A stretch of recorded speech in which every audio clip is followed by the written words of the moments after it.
Hello friends, स्वागत आप सभी का एक नए वीडियो में। देवउठनी एकादशी 1 नवंबर को होगा, लेकिन इसके लिए भी लोग कंफ्यूज हैं कि 1 नवंबर को रखना बेहतर होगा या 2 नवंबर को। हालांकि 1 नवंबर को देवउठनी एकादशी व्रत जो रख रहे हैं, वो व्रत का पारण कब करेंगे, पूजा कब करेंगे, नोट कर लीजिए टाइमिंग, क्योंकि ये सबसे बड़ा त्योहार होता है। सबसे बड़ी एकादशी होती है कार्तिक महीने के शुक्ल पक्ष की एकादशी को देवउठनी एकादशी कहते हैं, और इस एकादशी को देव प्रबुद्धनी एकादशी, देवोत्थान एकादशी के नाम से भी जाना जाता है। पंचांग के उत्साह देवउठनी एकादशी 1 नवंबर को सुबह 9:11 पे शुरू हो रही है। समापन इसका 2 नवंबर को हो रहा है 7:31 सुबह। इसलिए लोग कंफ्यूज हैं कि उदय तिथि के उत्साह 2 नवंबर को रखा जाए या 1 नवंबर को। मान्यता है कि देवउठनी एकादशी के दिन माता तुलसी भगवान विष्णु की पूजा भी होती है, विवाह कराया जाता है, साथ ही सुख शांति भी बनी रहती है। पौराणिक मान्यता ये है कि इस एकादशी पर जगत के पालनहार श्री हरि 4 महीने की योग निद्रा से जागते हैं, सृष्टि के संचालन की जिम्मेदारी संभालते हैं।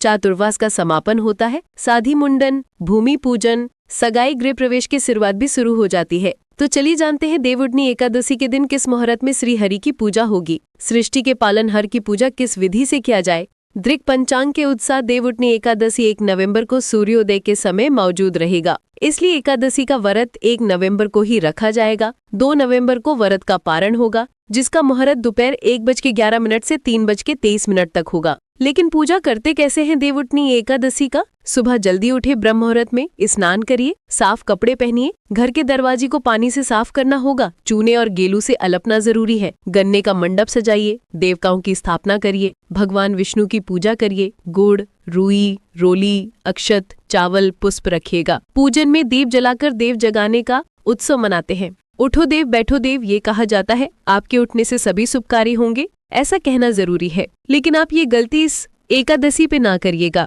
देवउठनी एकादशी के दिन तामसिक भोजन मत करिए, काले कपड़े मत पहनिए, मांस मदिरा का सेवन घर का कोई सदस्य इस दिन ना करे। इसके अलावा इस दिन भगवान विष्णु को सम्मान पूर्वक जगाकर रथ पर विराजमान करना चाहिए। इसके बाद ही उनकी पूजा उपासना करनी चाहिए। देवउठनी एकादशी के दिन तुलसी के पत्ते मत तोड़िएगा, क्योंकि इस दिन माँ तुलसी और भगवान शालिग्राम का विवाह भी होता है। इसके अलावा एकादशी के दिन देर तक नहीं सोना चाहिए, बल्कि इस दिन ब्रह्म मुहूर्त में उठकर श्री हरि के नाम का जागरण करना चाहिए। पूजा का शुभ मुहूर्त क्या है, पूजा विधि कैसे करें, साथ ही इस एकादशी में क्या ना किया जाए, सारी जानकारी दी है। बस आपके एक लाइक का इंतजार है। लाइक करें, सब्सक्राइब करें। धन्यवाद।